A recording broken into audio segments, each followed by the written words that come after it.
Assalamualaikum warahmatullahi wabarakatuh. Perkenalkan, nama saya Gina Ruyani, NPM A1I 020068. Program studi Pendidikan Guru, Pendidikan Anak Usia Dini, kelas 6B. Baiklah, di sini saya akan menjelaskan tentang program parenting yang akan berjalan di sebuah TK dan bertema tentang toxic parents dan hyper parents. Nah, kalau kita membahas tentang toxic parents, berarti ada rangkaiannya dengan hyper parents. Satu teman aja itu, dua itu adalah untuk pembentukan karakter anak. Nah, kita jelaskan dulu ya. Yang pertama yaitu toxic parent. Apa sih toxic parents itu? Toxic parent adalah orang tua yang tidak menghormati dan tidak memperlakukan anaknya dengan baik sebagai individu. Jadi kalau bicara sebagai individu itu luar biasa ya, itu kita harus kenal sama anak, kita harus tahu kondisinya, kondisi fisik, kondisi mental, dan harus mengerti perasaan anak. Dan juga kita harus tahu ya, anak perempuan dan laki-laki itu berbeda dari sikap, watak itu berbeda, dan setiap anak itu memiliki bakat yang berbeda juga, dan apapun yang terjadi pada anak kita harus memperhatikan semuanya dari fisik, mental. Nah, itu disebut sebagai mengetahui anak sebagai individu. Nah, kemudian meski orang tua toksik sering berdalih apa yang dilakukannya semata-mata karena kasih sayang kepada anaknya, tapi pola asuh yang toksik tentu saja tidak boleh dilakukan, karena toksik akan meracuni pola pikir, pola perasaan, dan tentu akan merusak perkembangan anak selanjutnya. Ciri-ciri toksik yang tanpa kita ketahui, bisa saja kita menjadi toxic parents loh ibu-ibu. Oleh sebab itu, supaya kita bisa mewaspadai perilaku kita sendiri terhadap anak, penting untuk diperhatikan. Yang pertama, mengutamakan diri sendiri dan tidak mempertimbangkan kebutuhan maupun perasaan anak. Selain itu juga, dia tidak akan berpikir kalau perilakunya tersebut mempunyai dampak pada anaknya sendiri. Yang kedua, tidak memperlakukan anak secara baik. Seperti contohnya aja, rasa hormat dan sopan kepada anak, dia enggan melakukannya. Terus yang ketiga, sulit mengendalikan emosi. Ketika anak melakukan kesalahan, ia cenderung dramatis dan seringkali kemarahannya tidak bisa diprediksi, bahkan tidak segan-segan untuk memukuli anak.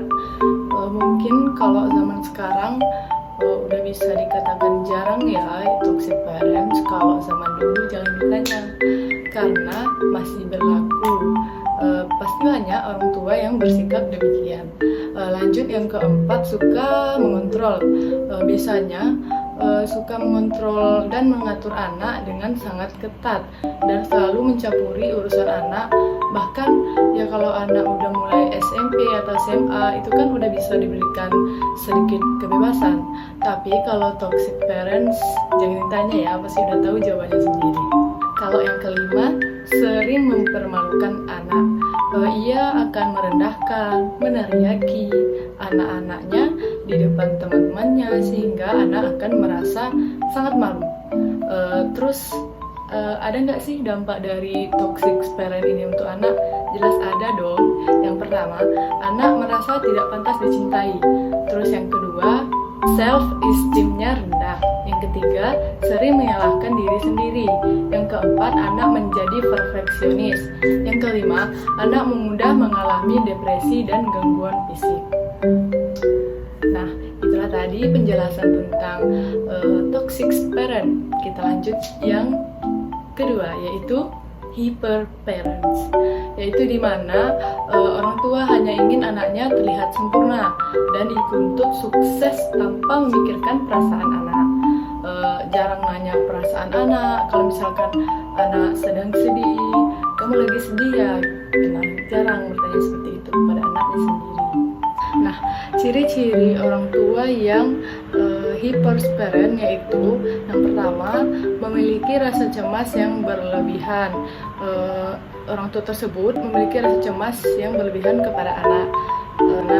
Rasa cemas ini mencakup beberapa hal terhadap sesuatu yang sedang dialami oleh anak, sehingga orang tua di sini cenderung ingin selalu memastikan anak tidak melakukan kegiatan-kegiatan yang dilarang olehnya. Yang kedua yaitu menjadi pengawas yang berlebihan.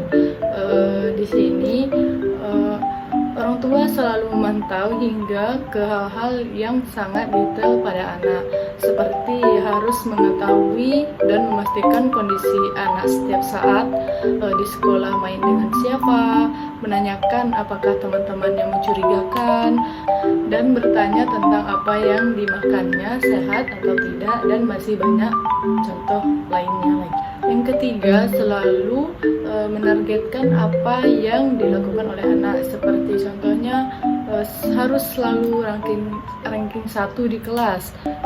Hal ini pun justru akan membuat anak frustasi, bukan cuman orang tua saja yang bisa frustasi, anak pun akan mengalami hal yang sama.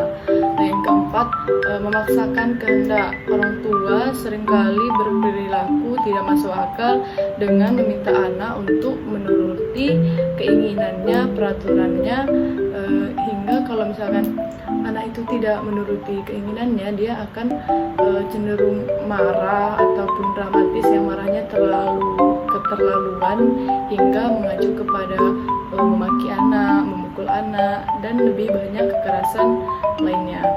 Di sini hyperparent tentu mempunyai dampak terhadap anak. Yang pertama, anak rentan sakit dan depresi. Yang kedua, emosi yang meledak. Yang ketiga, hubungan kaku dengan orang tua. Yang keempat, tidak kreatif. Yang kelima, kemampuan sosial yang buruk. Bagaimana cara mengatasi terjadinya toxic parent dan hyperparent untuk orang tua? Dengan komunikasi yang dibina sedini mungkin dan dilindasi oleh pengertian dari orang tua tersebut. Tentu komunikasi yang dapat dilakukan tidak hanya sebatas pada percakapan saja, tetapi juga seperti diwujudkan melalui perbuatan. Contohnya pelukan, memberi pelukan kepada anak, dan memberi pujian, perhatian, dan kata-kata positif. Komunikasi yang berkualitas pada anak akan membuat anak mudah mengenal dan membedakan mana yang benar dan salah, terus memudahkan anak dalam mengetahui akar permasalahan, serta memberikan kepentingan yang baik untuk anak. Dengan begitu, orang tua mungkin akan terhindar dari perilaku toxic parent dan hyperparent tadi. Nah, itulah tadi pembahasan kita tentang toxic parent dan hyperparent pada pertemuan kali ini. Semoga bisa menjadi bahan edukasi untuk diri kita sendiri sebagai calon orang tua ataupun ibu-ibu sekalian, agar lebih baik lagi untuk kedepannya dan lebih mengerti perasaan anak dan tidak semena-mena kepada anak.